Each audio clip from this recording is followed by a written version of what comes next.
Master గారు ఒక మాట చెప్పారు. ఒకసారి ఆయన ఒకచోట ఆయన కళ్ళతో చూసినటువంటిది ఒక గొప్ప ఎస్ట్రాలజర్, ఒక గురువు ఎస్ట్రాలజీ, శిష్యులకు బాగా ఎస్ట్రాలజీ నేర్పిస్తున్నటువంటి ఆయన ఆ బుక్స్ కోసం ఒక చోటికి ఒక పార్సీ వాళ్ళు నడిపే లైబ్రరీకి వెళ్తాడట. ఆ బుక్స్ తీసుకొని వెళ్ళడం మళ్ళీ తిరిగి ఇవ్వటం చేస్తూ ఉంటారు.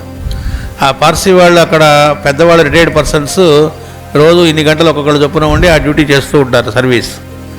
అక్కడికి వెళ్ళినప్పుడు ఆ పుస్తకం తీసి అతను ఇచ్చాట ఆ గురువు, ఈ వచ్చినటువంటి గురువుకి ఇస్తూ ఉండగా ఆ ముసలాయన ఓహో ఎస్ట్రాలజీనా అని అన్నట్ట. అనగానే వీడు వెంటనే మీకు తెలుసా ఎస్ట్రాలజీ అన్నట్ట.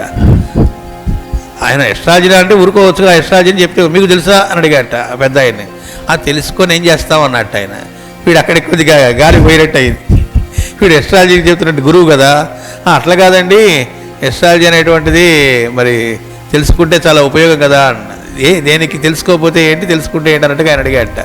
అలా కాదండి, మన గ్రహాలు అవి ఉన్నాయంటే అవును వాటి పని అవి చేస్తూ ఉంటాయి అన్నట్టు. అట్లా కాదండి, మన జాతకంలో ఎక్కడ ఉన్నాయో తెలుసుకోవటం వల్ల ఏం జరుగుతుంది అన్నట్టు ఆయన అనని.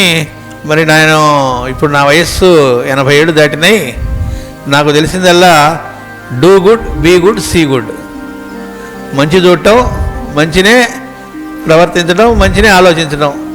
మరి ఆ పని చేస్తున్నాను, మరి నాకేమీ ఇంకేం అవసరం అనిపించలేదు అన్నారట మాస్టర్ గారు. అది అక్కడే ఉన్నారట ఆ సమయంలో, విన్నారట. దీనికి నాకు ఇంతవరకు ఆన్సర్ దొరకలేదు, మీరు చెప్పగలిగితే చెప్పండి అన్నారు మాస్టర్ గారు. నన్ను ఎంతో ప్రభావితం చేసింది. ఇది కానిది ఏ గ్రహాలనండి, జాతకాలనండి, ఎస్ట్రాలజీ అనండి, ఇంకేదైనా దీని ముందు దిగదుడిపే నాకు అలా మేకు కొట్టినట్టుగా అలా లోపల మార్క్ అయి ఉంది. కాదండి దీనికి ఇంకా మేము ఆన్సర్ ఇవ్వగలం అని చెప్పండి అని అడిగారు.